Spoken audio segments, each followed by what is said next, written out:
నమస్తే, welcome to 6 TV. నేను మీ anchor రచన. ముందుగా 6 టీవీ ప్రేక్షకులకి శ్రీ విశ్వవసు నామ సంవత్సర శుభాకాంక్షలు. మరి ఉగాది విశిష్టత గురించి తెలియజేయడం కోసం ప్రస్తుతం మనతో పాటు పులికాంత భరద్రాజ్ శాస్త్రి గారు అయితే మన ముందున్నారు. ఇప్పుడు వారితో మాట్లాడి తెలుసుకున్న ప్రయత్నం చేద్దాం. నమస్కారం గురుగారు. నమస్కారం అండి. ఓం శ్రీ మహాగణాధిపతయే నమః. ఓం శ్రీ గురుభ్యో నమః. ఓం శ్రీ శారదామాతాభ్యో నమః.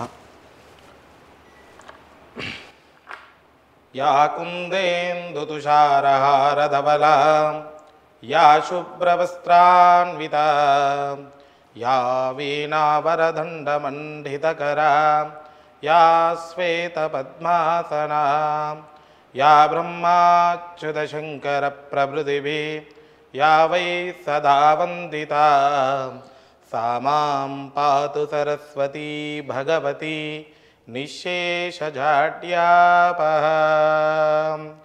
ఓం శ్రీ మహాగణాధిపతయే నమః. ఓం శ్రీ గురుభ్యో నమః. ఓం శ్రీమాత్రే నమః. ముందుగా 6 టీవీ ప్రేక్షకులకు, సద్భక్త మహాశయులందరికీ ఉగాది శుభాకాంక్షలు. ఓకే గురుగారు, ప్రతి సంవత్సరము పేరు మారుతూ ఉంటుంది. మరి ఈసారి శ్రీ విశ్వవసు నామ సంవత్సరం, మరి దాని అర్థం ఏమంటారు?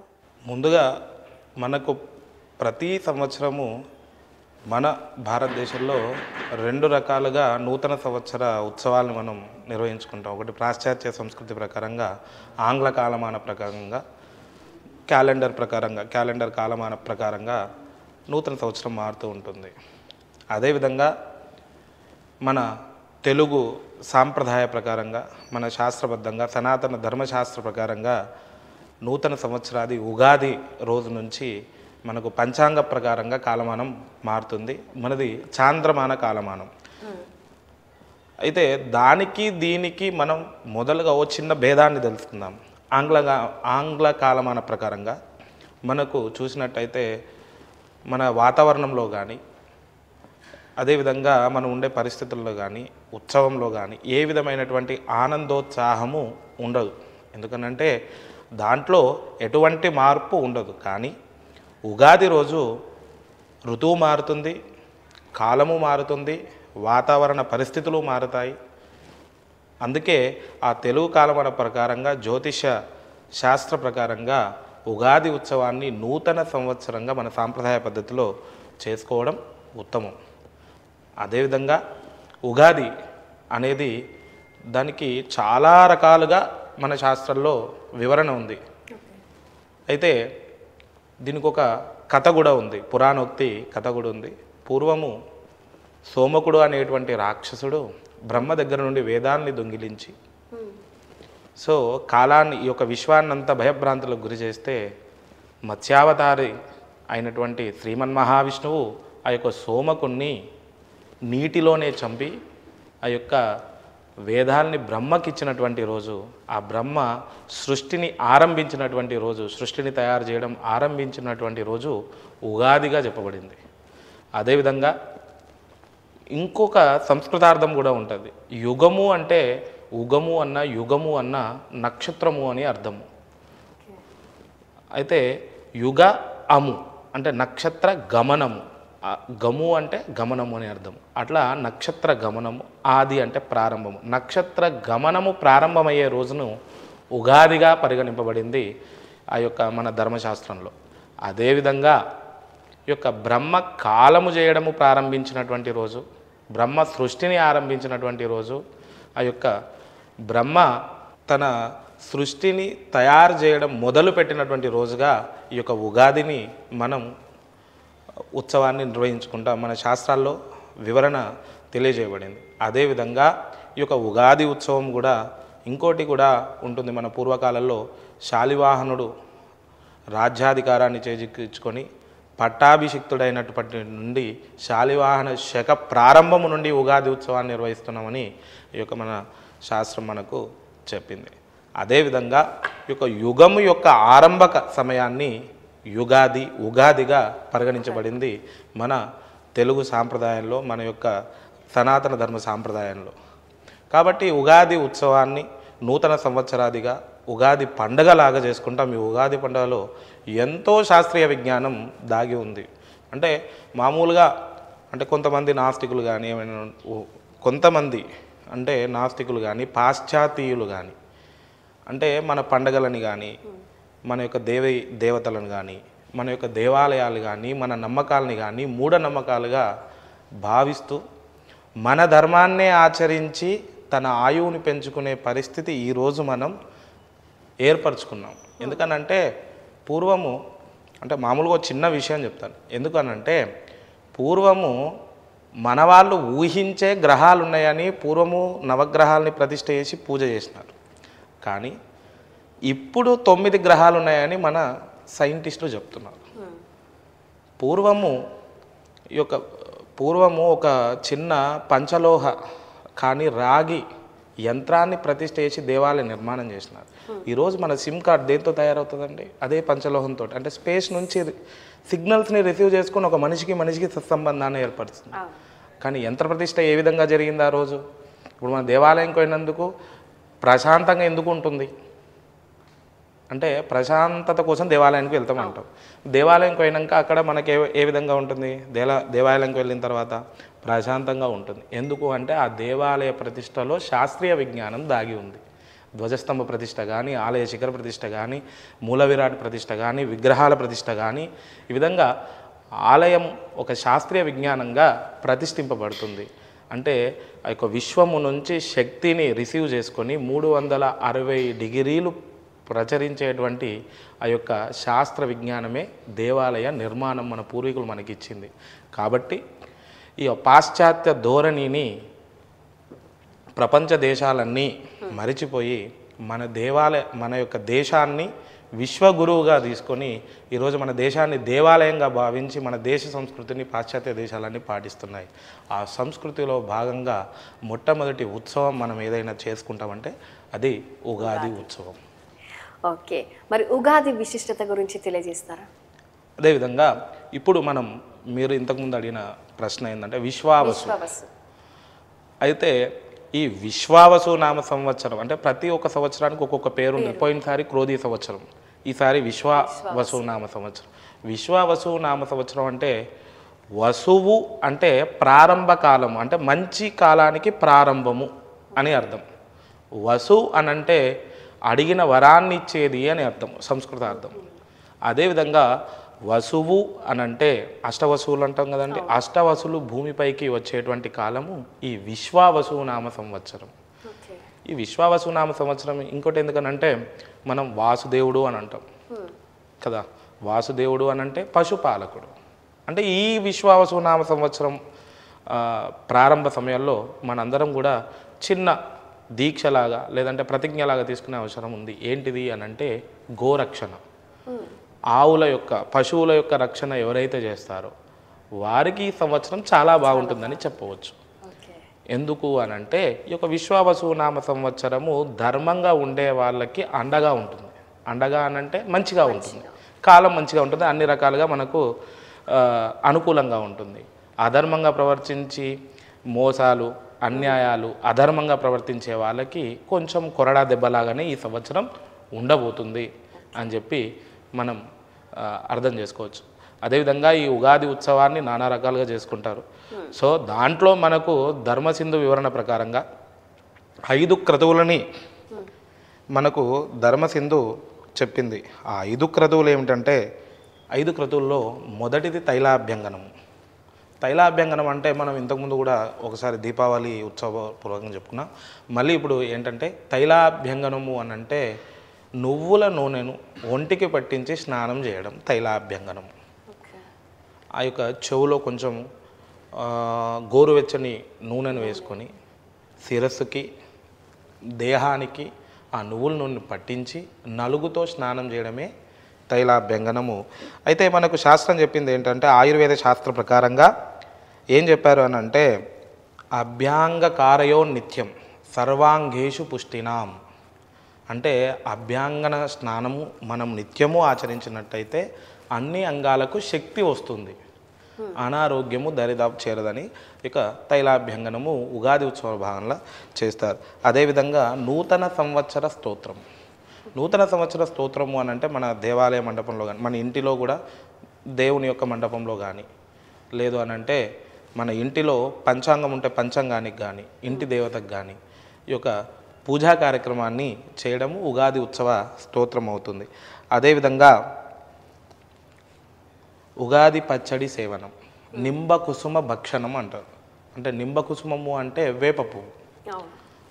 సో ఆ నింబ కుసుమ భక్షణము ఉగాది నాటి ఆచారాల్లో ఉగాది పచ్చడి షడ్రుచుల మిళితంగా అంటే 6 రుచుల ప్రకారంగా ఈ యొక్క ఉగాది ఉత్సవాన్ని మనం జరుపుకుంటాం.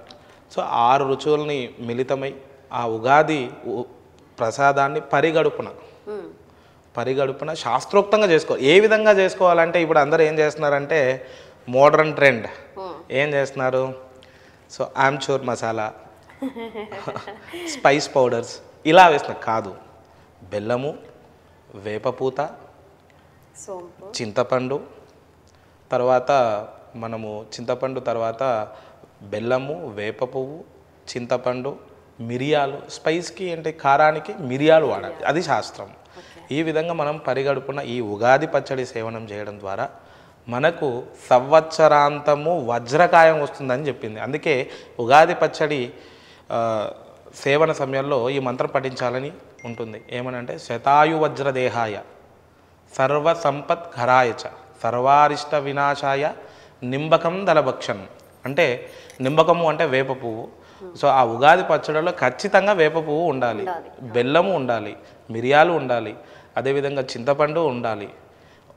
ఈ విధంగా 6 రుచుల మిళితమైనటువంటి ఈ యొక్క ఉగాది పచ్చడిని సేవన పరిగడుపున అంటే ఉదయాత్పూర్వమే లేచి దంతాధవనము స్నానాది కార్యక్రమాలు పూర్తి చేసుకొని దేవాలయంలో దేవమంటపంలో పంచాంగం కానీ దేవుని యొక్క పూజను గావించి ఈ విధంగా ఉగాది పచ్చడి సేవనం చేసిన తర్వాతే మిగతా కార్యక్రమాలు మనం చేసుకోవాలి. ఈ విధంగా అయితే ఉగాది సేవనం తర్వాత పూర్ణ కుంభదానము అని ఈ ఉగాది ఉత్సవంలో 4వది అంటే ధ్వజారోహణము అంటారు, పూర్ణ కుంభదానము అంటారు. ధ్వజారోహణం అంటే ఇంటి మీద పూర్వకాలంలో ఏంటంటే ఒక జెండా ఎగురుతుండేది ఇంటి మీద, కాషాయ ధ్వజం కానీ హనుమంతుని జెండా కానీ ఆయా ఇంటి దేవతల జెండాలు కానీ పట్టు వస్త్రాలతో ఆ దేవుణ్ణి తయారు చేసి ఆ కపోతాన్ని ఎగరవేసేవారు. ఇప్పుడు రాను కాలంలో ఏమైందంటే ఇంట్లో కలశ స్థాపన చేస్తున్నారు ఉత్సవపూర్వకంగా. ఆ కలశ స్థాపన చేసి కలశానికి పూజ చేసి షోడశోపచారకమైనటువంటి పూజను చేసి ఆ యొక్క రాయి కలశాన్ని కానీ ఇత్తడి కలశాన్ని కానీ అంటే కలశము అంటే చెంబు, ఇత్తడి చెంబును కానీ ఒక 1/2 లీటర్ కానీ 1 లీటర్ వాటర్ పట్టేంత లేదనంటే ఏదైనా సామాగ్రి పట్టేంత ఆ చెంబుని పూజా కార్యక్రమాలు చేసి వస్త్రము గోధుమలు లేదంటే వస్త్రము బియ్యముతో ఆ చెంబును నింపి ఒక పురోహితుడికి దానం ఇవ్వడం, దీన్ని పూర్ణ కుంభదానము అంటారు.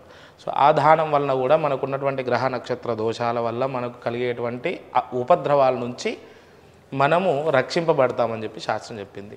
చివరిలో పంచాంగ శ్రవణము మనము చేయడం కూడా చాలా ఉత్తమం. పంచాంగ శ్రవణం వల్ల ఎలాంటి ఫలితాలు కలుగుతాయనంటే సంతానం లేని వారికి సంతాన ప్రాప్తి, గోదాన ఫలం, గంగా స్నాన ఫలం ఈ యొక్క పంచాంగ శ్రవణం వల్ల కలిగేటువంటి ఫలితాలు.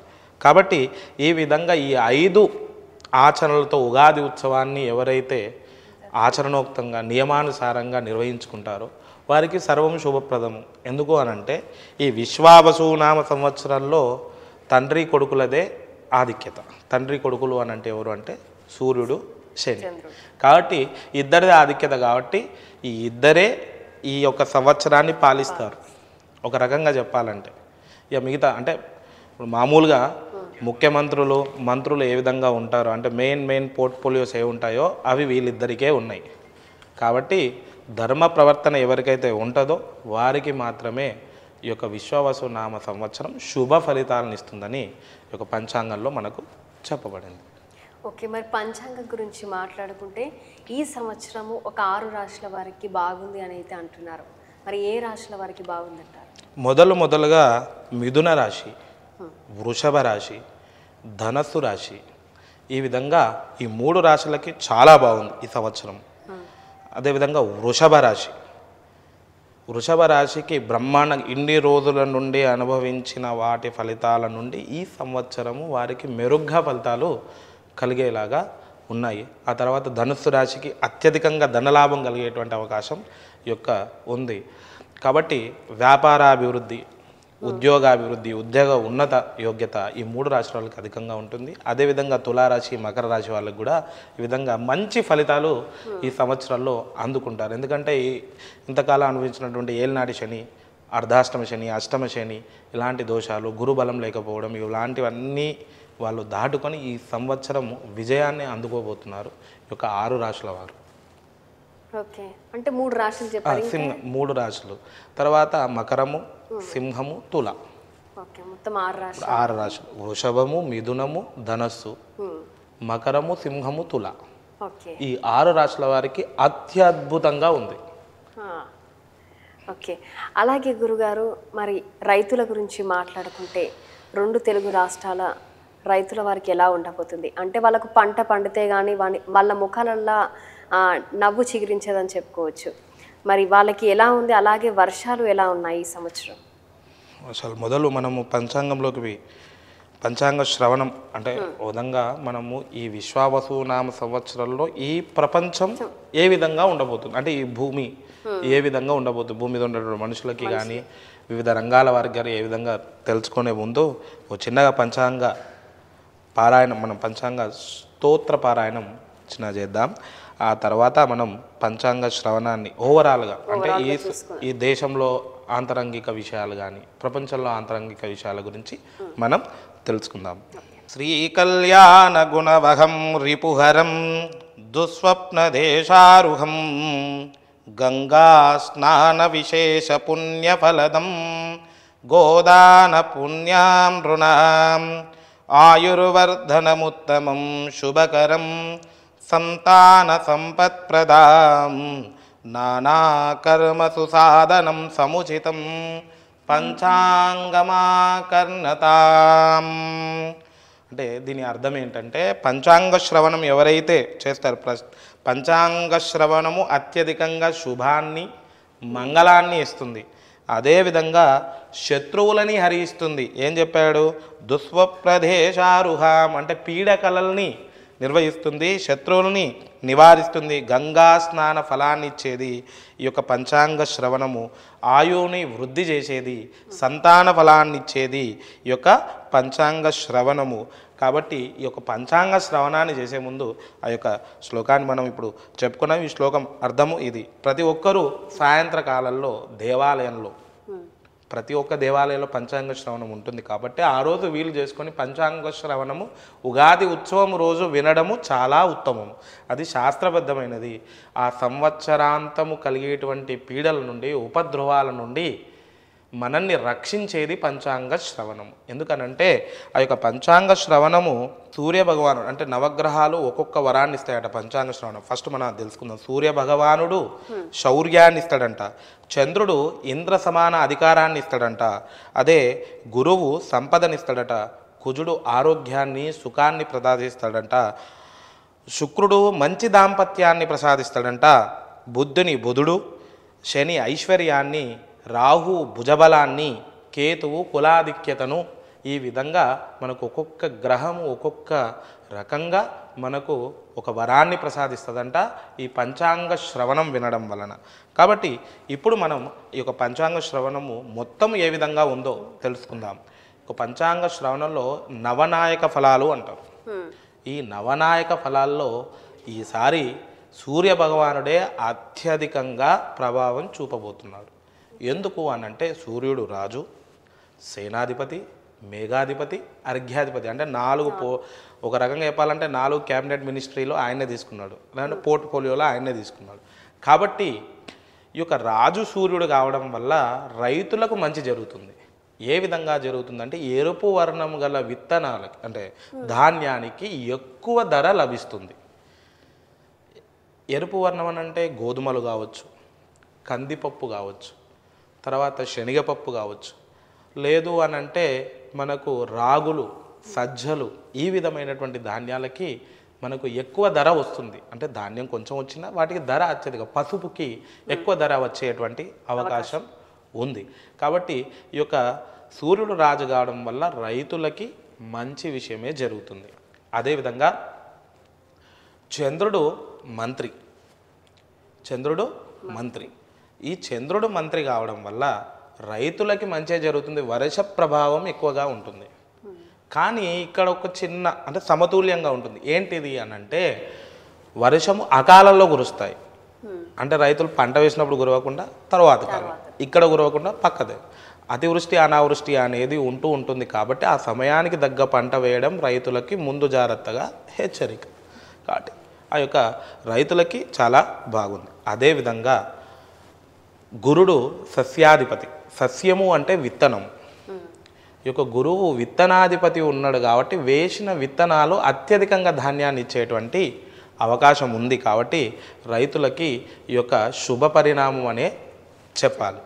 కాబట్టి గురువుకు సంబంధించిన పసుపు కానీ, తర్వాత గురువుకు సంబంధించినటువంటి శనగలు కానీ అత్యధికంగా ధర పలికే విషయం ఉంది. అదేవిధంగా వరి అత్యధికంగా, అంటే మన బియ్యం ఏదైతుందో బియ్యం కూడా అత్యధికంగా ధర పలికే అవకాశం ఉంది. రైస్ మిల్లులు అత్యధికంగా నడిచే అవకాశం ఉంది. మధ్యవర్తులకి కూడా అత్యధిక ధనార్జన ఉంది. కాబట్టి ఈ విధంగా ధాన్యం మీద వ్యాపారం చేసే వాళ్ళకి ఈ సంవత్సరం చాలా ఉత్తమమైనది. ధాన్యం మీద వ్యాపారం చేసే వాళ్ళకంటే మామూలుగా రైతులే కాకుండా వాళ్ళందరూ కూడా వ్యాపారం చేస్తారు కాబట్టి ఆ వ్యాపారం చేసే వాళ్ళకి చాలా ఉత్తమమైనది. అదేవిధంగా ఈ సంవత్సరము చంద్రుడు మంత్రిత్వ బలం కాబట్టి బియ్యానికి కూడా అత్యధిక రేటు వచ్చే అవకాశం ఉంది. బియ్యానికి కూడా అత్యధిక రేటు వస్తుంది. బియ్యం పంట ఎక్కువగా వస్తుంది. ఎందుకంటే బియ్యం పంట 3 కాలాలు కూడా వేయవచ్చు. సో ఆ పంట ఎక్కువ వచ్చే అవకాశం ఉంది. కాబట్టి ఈ యొక్క రైతులకు ఇది ఒక మంచి వార్తనే, ఒక 70% మంచిగానే ఉంటుంది. అదేవిధంగా కోళ్ళ పరిశ్రమ, అంటే ఇప్పుడు మామూలుగా రైతులు అని అన్నప్పుడు వీటి మీద కూడా ఉంటారు కాబట్టి కోళ్ళ పరిశ్రమ కానీ, తర్వాత పశువులు కానీ చాలా మంచిగా ఉంటాయి. అంటే చాలా మంచిగా లాభాన్ని ఇస్తాయి. పశు పెంపకం కానీ, కోళ్ళ పెంపకం కానీ, తర్వాత ఈ మన ఆవులు, పాడి, ఆ పాడికి సంబంధించిన విషయాల్లో కూడా అత్యధిక లాభాన్ని ఆర్జన చేసే విషయం రైతులకి ఈ సంవత్సరం అనుకూలంగా ఉంది. అదేవిధంగా కొంచెం జాగ్రత్త తీసుకోవాల్సిన జలాచరాలు రోగాలు బారిన పడేటువంటి అవకాశం ఉంది. కాబట్టి సో జలాచరాలు అంటే ఏంటి అంటే మామూలుగా చేపలు, సో ఈ విధంగా రొయ్యలు, పీతలు, ఈ వ్యాపారం చేసేవాళ్ళు కొంచెం తగు జాగ్రత్తలు తీసుకోవాలి. ఎందుకనంటే వాటి పెంపకంలో కొంచెం సమస్యలు ఎదుర్కోవాల్సి ఉంటుంది. ఎందుకంటే అవి రోగాల బారిన పడి సో అధిక లాభాలు రాకపోవడము, లేదంటే అవి ఎదగకపోవడము, అనుకున్న కాలంలో అవి దాన్ని ఏమంటారు మనకు రాకపోవడము, ఈ విధంగా ఉంటుంది. కాబట్టి వాటి పెంపక విషయాల్లో జాగ్రత్తలు తీసుకుంటే వారు కూడా ధనార్జన చేసేటువంటి అవకాశం ఉంది. అయితే ఇంకొక విషయం చెప్పాలి ఏంటంటే నవనాయకుల ఫలితాల తర్వాత, అంటే ఇప్పుడు మామూలుగా నవనాయక ఫలితాలు ఒకసారి మొత్తం చూద్దాం మనం. రాజు సూర్యుడు, సేనాధిపతి సూర్యుడే, అర్ఘ్యాధిపతి సూర్యుడే, మేఘాధిపతి సూర్యుడే. తర్వాత మంత్రి చంద్రుడు, సస్యాధిపతి గురువు, రసాధిపతి శని, తర్వాత నీరసాధిపతి బుధుడు. అన్నిటికన్నా మించి ఇక్కడ ఒకటి ఉంది, ధాన్యాధిపతి కుజుడు. ఈ విధంగా శుక్రుడికి ఒక్క పోర్ట్ఫోలియో కూడా ఈసారి లేదు. కాబట్టి భార్యాభర్తలు కానీ దాంపత్య విషయాల్లో అందరూ కూడా, అంటే ఇంటి విషయాల్లో, కుల విషయాల్లో, దాంపత్య విషయాల్లో తగు జాగ్రత్తగా ఉండాలి. అంటే అన్యోన్యంగా ఉండాలి. గొడవలకి కారణమయ్యేటువంటిది ఎందుకనంటే దేశంలో కానీ ప్రపంచంలో కానీ ఎక్కడైనా సరే సూర్యుడు రాజు ఉన్నప్పుడు పరిపాలకుల మధ్య గొడవలు జరుగుతాయి. కాబట్టి అంతర్లీనంగా కావచ్చు, బాహ్యంగా కావచ్చు, వీళ్ళందరూ కూడా కొంచెం జాగ్రత్తగా ఉంటే చాలా మంచిది. అదేవిధంగా పశుపాలకుడు అని మనము గ్రామాల్లో చెప్తాం. పశుపాలకుడు ఎవరు అని అంటే యముడు. పశుపాలకుడు యముడు కాబట్టి కర్త ఆయనే, క్రియ ఆయనే కాబట్టి పశువులు మంచిగా పాడినిస్తాయి. కాబట్టి పశు పెంపకం వృద్ధిలో ఉంటుంది. అదేవిధంగా ఈసారి 1 తూము వర్షం, 2 తూముల గాలి ఉంది. చెప్పాం కదా చంద్రుడు మంత్రి పనులని చెప్పాం కాబట్టి 1 తూము వర్షము, 2 తూముల గాలి ఉంది. కాబట్టి వర్షాలు కూడా బాగానే ఉంటాయి. కానీ అకాల వర్షాలు ఉండవచ్చు. మనము పంట వేసే ముందు ఏది నిలుస్తుంది, ఏది నిలవదు, ఏది ఎక్కువ లాభాన్ని ఇస్తుంది అని ఆలోచించుకొని రైతులు అడుగు వేయాల్సినటువంటి సమయం ఈ సమయం. అదేవిధంగా 7 వీసాలు పంట. వీసము అంటే గ్రామ పద్ధతిలో మామూలుగా ఇప్పుడు ఏంది చారానా, అటానా ఉంటాయి కదా, అట్లా 16 వీసాలకు ₹1 ఆ లెక్క ప్రకారంగా. అంటే 7/16 అంటే 7 వీసాల పంట అంటే పంట అర్థం అంటే 50% పంట ఉన్నట్టే. కాబట్టి ఏంటంటే రైతులకు శుభ పరిణామం. అదేవిధంగా ఇంకొకటి మనం తెలుసుకోవాల్సిన విషయం, పంచాంగ శ్రవణంలో భాగంగా వాస్తుకర్తరి చూస్తారు. ఎందుకు అని అంటే ఇల్లు మొదలు పెట్టేటప్పుడు ముహూర్తం చూసుకొని మొదలు పెడతాం. మన గృహ నిర్మాణం కానీ లేదు అని అంటే ఏదైనా అపార్ట్మెంట్ నిర్మాణం కానీ ఏదైనా సరే మట్టిని ముట్టాలంటే ముహూర్తం చూడాలని చెప్పింది శాస్త్రం.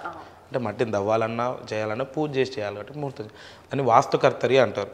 అది 4/5/2025 4 మే 2025 నుండి 7 జూలై 2025 వరకు, అంటే 7 జూలై 2025 వరకు మట్టి పనులు ముట్టరాదు. అంటే గృహ నిర్మాణ పనులు చేయరాదు, ఎవరైనా. ఎప్పటి నుండి 4/5/2025 నుండి 7 జూలై 2025 వరకు, 4 మే 2025 నుండి 7 జూలై 2025 వరకు, 7వ తారీఖు జూలై 2025 వరకు గృహ నిర్మాణ పనులకు యోగ్యము కాదు. దాన్ని వాస్తుకర్తరి అంటారు. అంటే మట్టిని దవ్వడం కానీ, గుంతలు తీయడం కానీ, గోడ నిర్మాణం కానీ, స్లాబ్ వేయడం కానీ చేయకూడదు. కానీ కట్టిన ఇల్లు ఉంటే గృహప్రవేశం చేసుకోవచ్చు ముహూర్తంలో. సో ఈ గృహారంభము వేరు, గృహ నిర్మాణం వేరు. గృహారంభం చేసుకోవచ్చు కానీ గృహ నిర్మాణానికి ఇది పనికి రాదు. అదేవిధంగా 25 మే 2025 నుంచి రోహిణి కార్తె ఉంటుంది. అది దేని మీద వచ్చింది అని అంటే గాడిద మీద వచ్చింది. రోహిణి కార్తె గాడిద వాహనంగా వచ్చింది. అదేవిధంగా 8/6/2025 నుంచి మృగశిర కార్తె కప్ప మీద వచ్చింది. మృగశిర కార్తె గురించి మనం తెలుసుకోవాలి. ఎందుకు తెలుసుకోవాలంటే రైతులు పూర్వము భూమి పనులు మొదలు పెట్టేటప్పుడు, అంటే భూమి పనులు అని అంటే వ్యవసాయాన్ని మొదలు పెట్టేటప్పుడు, ధాన్యం వేసేటప్పుడు కానీ, భూమి దున్నేటప్పుడు కానీ, భూమి పని చదును చేసేటప్పుడు కానీ పెట్టేటప్పుడు ఈ మృగశిర కార్తె నుండి మొదలు పెట్టేవారు.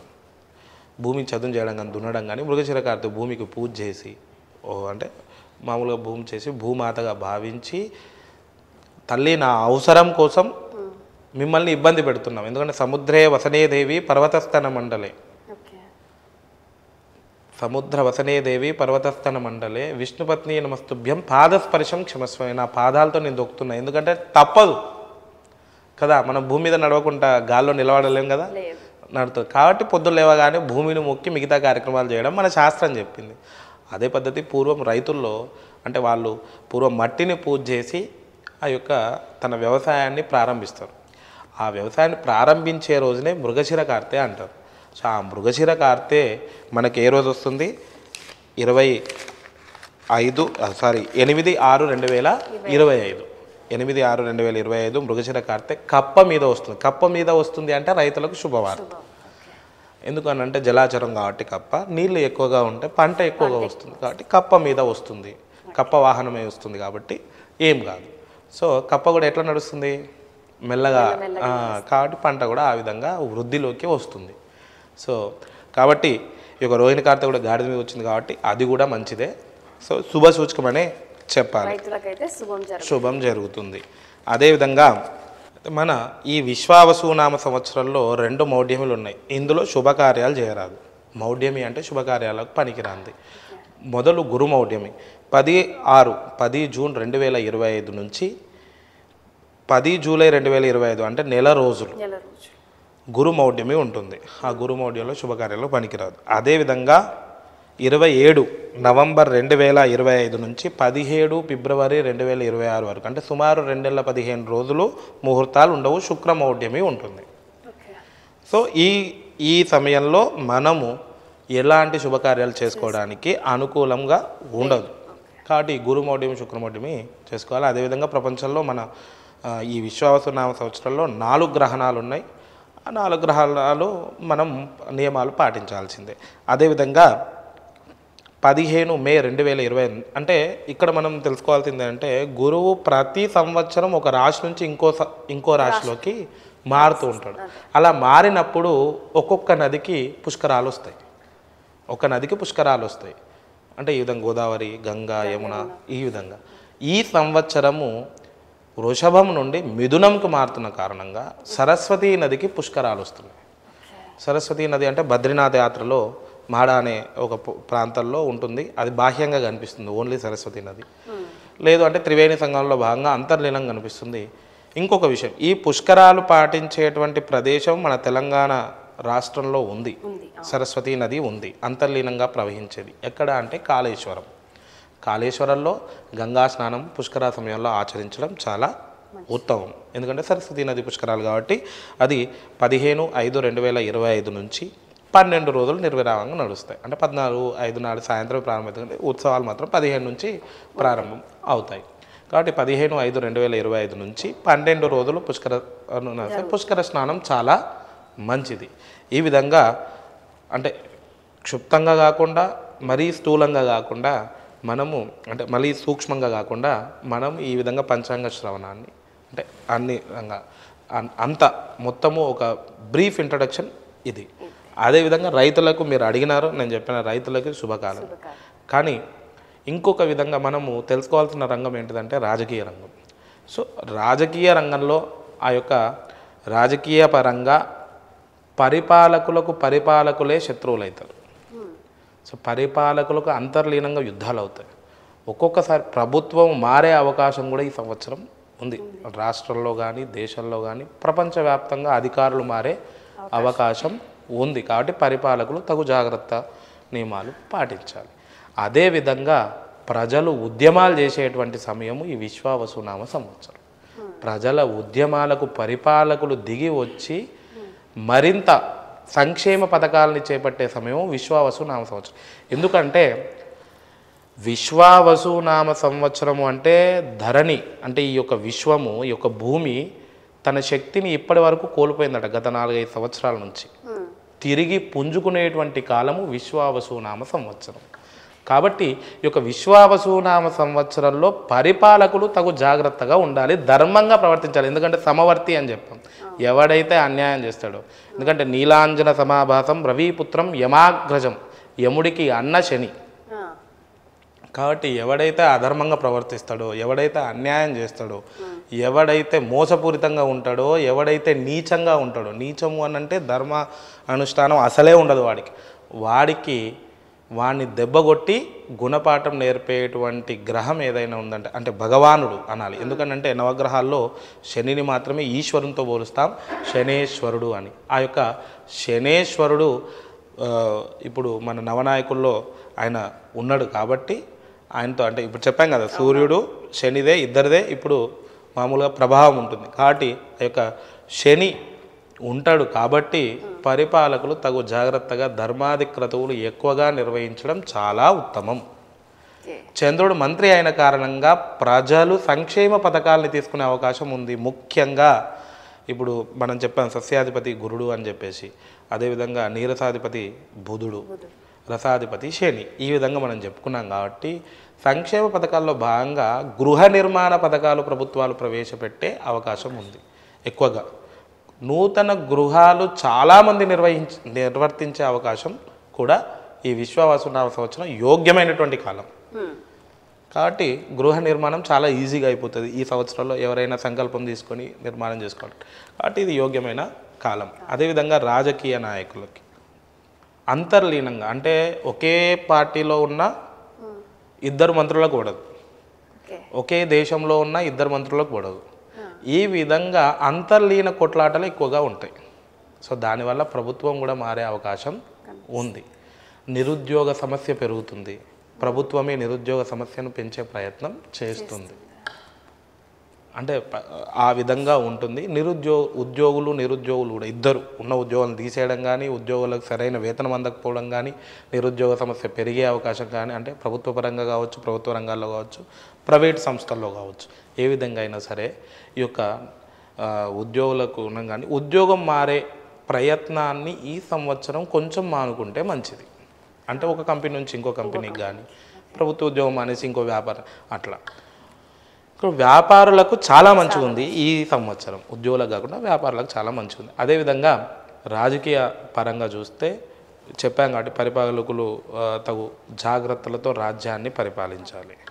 యుద్ధము జరిగే అవకాశం ఉంది కాబట్టి మన దేశము మిగతా దేశాల వాళ్ళు కూడా అంతర్లీన కొట్లాటలు కానీ బాహ్య కొట్లాటలు కానీ ఎక్కువగా ఉంటాయి. కాబట్టి జాగ్రత్తగా ఉండడం ఉత్తమము. మన దేశము ఈ సంవత్సరం పుంజుకుంటుంది. ప్రపంచ దేశాలతో పోలిస్తే ఈ సంవత్సరం మన దేశం అత్యున్నత స్థానంలో ఉంటుంది.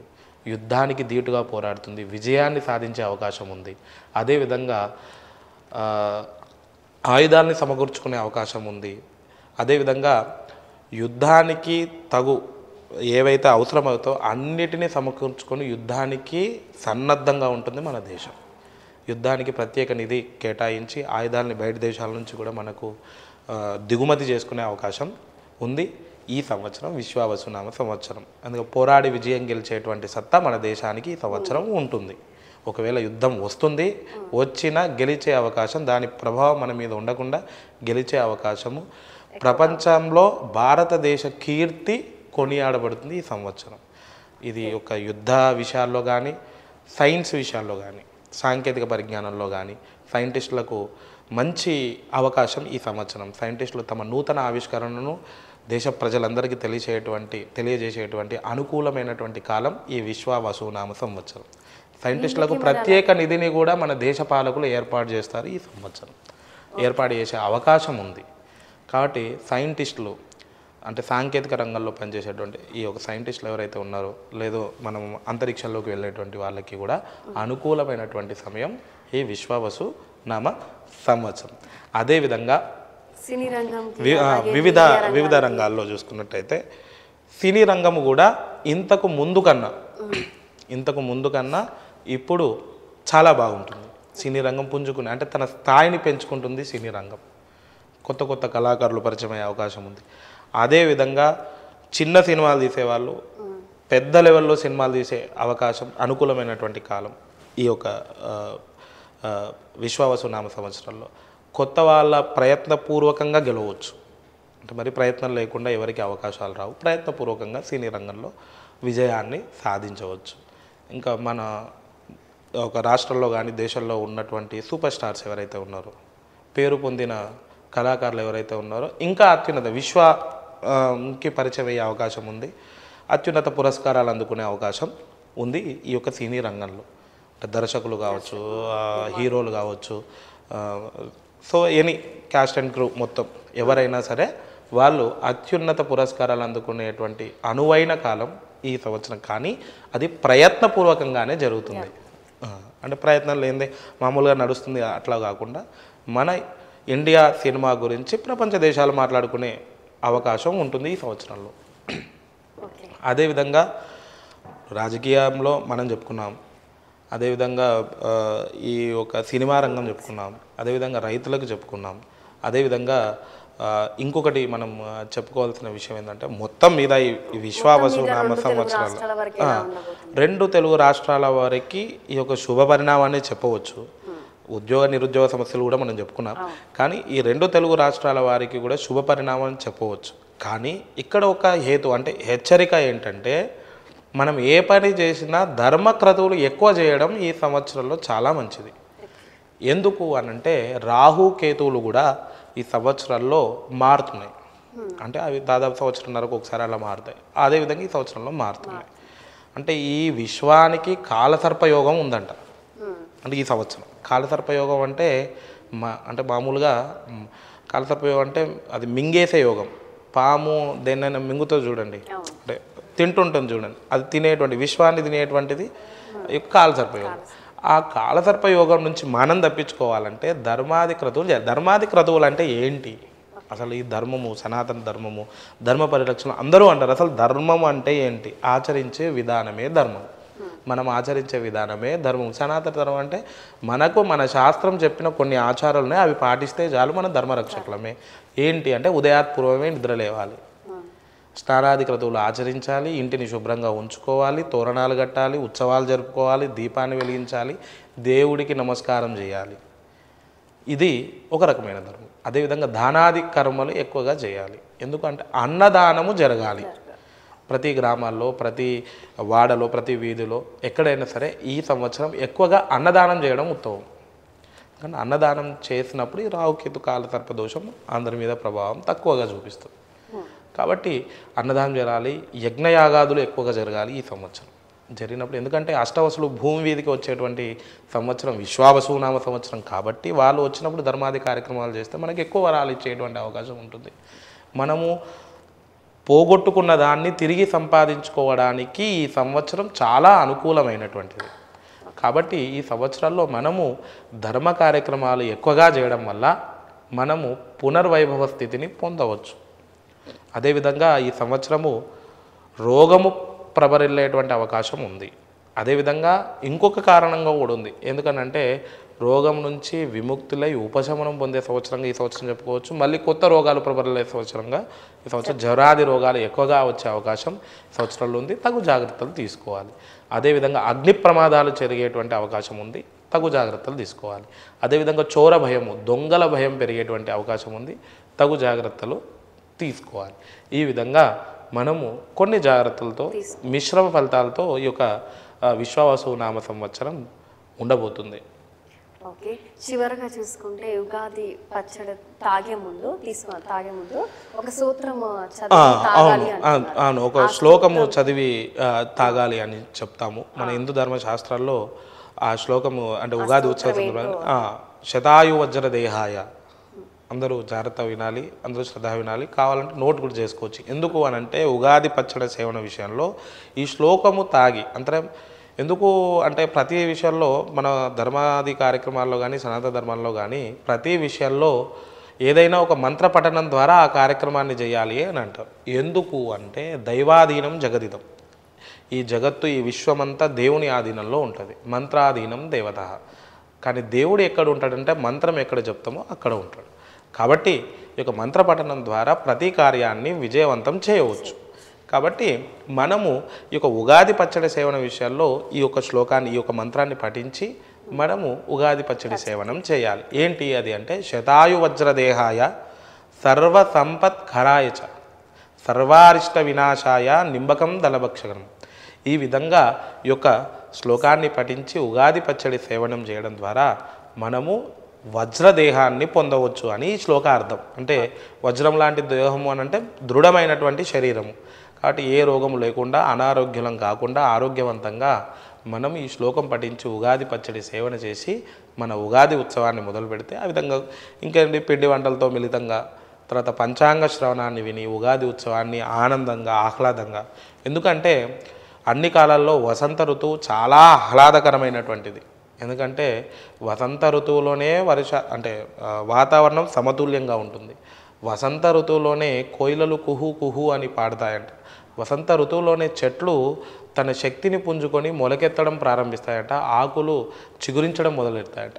కాబట్టి వసంత ఋతువులో ఈ వాతావరణంలో ఇలాంటి మార్పులు వచ్చి యుగము ప్రారంభమైంది అని అంటే యుగం నాశనమైన తర్వాత మళ్ళీ పునర్వైభవ స్థితికి వచ్చి యుగం ప్రారంభమైంది. కాబట్టి యుగాది అయింది, అదే ఉగాది అయింది. కాబట్టి ఈ 5 క్రతువులు అంటే ఏంటి మనం చెప్పినవి? తైలాభ్యంగనము, ఉగాది స్తోత్ర పారాయణము, ధ్వజారోహణము లేదా పూర్ణకుంభదానము, పంచాంగ శ్రవణము. ఈ విధంగా 5 క్రతువులతోటి మనం ఉగాది ఉత్సవాన్ని చేసుకున్నట్టయితే మనకి ఎలాంటి సమస్యలు రాకుండా చెప్పుకున్నట్టుగా సూర్యుడు శౌర్యాన్ని, చంద్రుడు ప్రశాంతతని, బుధుడు బుద్ధిని, ఆ యొక్క శని అనుకున్న కార్యాన్ని బలాన్ని, అదేవిధంగా కుజుడు సుఖాన్ని ఆరోగ్యాన్ని, రాహువు భుజబలాన్ని, కేతువు కులాధిక్యతను పంచాంగ శ్రవణం వాళ్ళు ఇస్తాడని మనం చెప్పుకున్న విధంగా పంచాంగ శ్రవణం ఎవరైతే వింటారో వారికి ఈ విధంగా ఉన్నటువంటి పీడలన్నీ తొలగిపోయి వాళ్ళు ఆరోగ్యాలతో ఉంటారు. చివరిలో ఒక చిన్న విషయం మనం చెప్పాలనుకుంటున్నాం. ఎందుకు ఈ ధర్మాది క్రతువులు అంటే ప్రతి వారు ఏమంటారు అని అంటే ధర్మాది క్రతువులు ఎక్కువగా చేయాలి. ధర్మాది క్రతువులు ఎందుకు చేయాలి? ఎందుకంటే ధర్మము ధర్మము ధర్మము ధర్మము అని అంటుంటాం. ఎందుకు ఈ ధర్మాన్ని మనం పాటించాలి అంటే మన పురాతనమైనటువంటి సనాతన ధర్మంలో ఎంతో శాస్త్రీయ విజ్ఞానం ఉంది. ఎందుకు శాస్త్రీయ విజ్ఞానం ఉంది అంటే ప్రతి ఒక్క ఆచరణ, ఇప్పుడు మామూలుగా ఇంటికి మామిడి తోరణాలు కట్టాలి, దానికి శాస్త్రీయ విజ్ఞానం ఉంది. గడపకు పసుపు రాయాలి, దానికి శాస్త్రీయ విజ్ఞానం. కల్లాపు జల్లడం దానికి శాస్త్రీయ విజ్ఞానమే. దీపం ముట్టియడం దానికి శాస్త్రీయ విజ్ఞానమే. ప్రతి ఒక్కొక్క దానికి ఇప్పుడు సైంటిస్టులు అందరూ దానికి ఎందుకు అనే దానికి ఇప్పుడు ప్రశ్నకి సమాధానం చెప్తున్నారు. కానీ మనం పూర్వకాలం నుంచే ఆచరిస్తున్నాం. కాబట్టి ఒక చిన్న కథ ద్వారా మనం ఈ ధర్మం కార్యక్రమం కృష్ణుడి దగ్గరికి అర్జునుడు వెళ్తాడంట. అర్జునుడు వెళ్ళినప్పుడు సేమ్ ఇదే అంటాడు, అంటే మనిషి ధర్మబద్ధంగా ఎందుకు నిలబడాలని అడుగుతాడంట.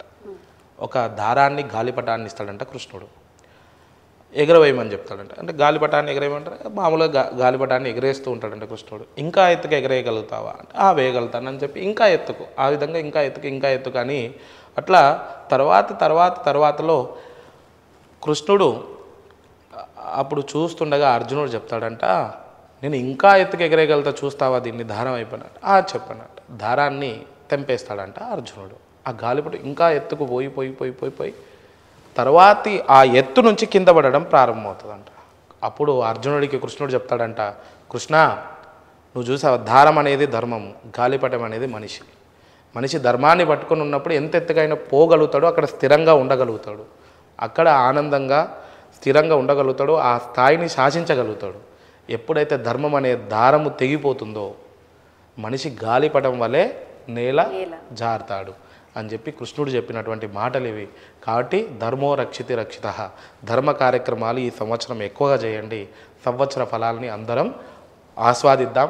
అందరూ కూడా ఆరోగ్యాలతో ఉండాలని, లోకా సమస్త సుఖినో భవంతు అని మన హిందూ ధర్మశాస్త్రం చెప్పిన ప్రకారంగా. ఎందుకనంటే మన ధర్మము మాత్రమే అందరూ బాగుండాలని కోరుకుంటుంది. ఏమని, సర్వే భవంతు సుఖినః, సర్వే సంతు నిరామయ, సర్వే భద్రాణి పశ్యంతు మా కశ్చేత్ దుఃఖభాన్ భవేత్. ఏ జీవికి కూడా, చిన్న చీమకు కూడా దుఃఖము రావద్దు భగవంతుడా అని కోరుకునే ధర్మం ఏదైతే ఉందో ఆ ధర్మము మన సనాతన ధర్మం. కాబట్టి ఈ విధంగా ఉగాది విశిష్టతను మనందరం తెలుసుకొని ఉగాది ఉత్సవాన్ని అంగరంగ వైభవంగా మన యొక్క ఇళ్లలో మనం నిర్వహించుకుందాం. అదేవిధంగా దేవాలయ దర్శనం చేసుకొని అత్యంత పుణ్య ఫలాన్ని మనం పొంది, ఆ దేవుడు అనుగ్రహాన్ని పొంది, ఈ యొక్క విశ్వావసు నామ సంవత్సరాల్లో ఎవరు కూడా దుఃఖపడకుండా అందరూ సుఖం పొందేలాగా, అదేవిధంగా ఎవరు కూడా అనారోగ్య బారిన పడకుండా అందరూ ఆరోగ్యవంతులుగా ఉండేట్టుగా మనం ఆ భగవంతుణ్ణి కోరుకుందాం. అందరూ బాగుండాలి మనం, ఎందుకంటే లోకా సమస్త సుఖినో భవంతు అని చెప్పే వాక్యం అనేది. కాబట్టి ఈ లోకమంతా సుఖంగా జీవించాలి అని చెప్పేసి మనం కోరుకొని ఉగాది ఉత్సవాన్ని చేసుకుందాం. మరి ఒకసారి 6 టీవీ ప్రేక్షకులకు, భక్త మహాశయులందరికీ కూడా, ప్రజలందరికీ కూడా ఉగాది విశ్వావసు నామ సంవత్సర శుభాకాంక్షలు. ఓకే గురుగారు, ఉగాది విశిష్టత, అలాగే రెండు తెలుగు రాష్ట్రాలకి ఉద్యోగాలు, అలాగే రైతులకి, ఇంకా మాట్లాడుకుంటే సినీ రంగంకి, అలాగే రాజకీయ రంగంకి తెలియజేసినందుకు ధన్యవాదాలు.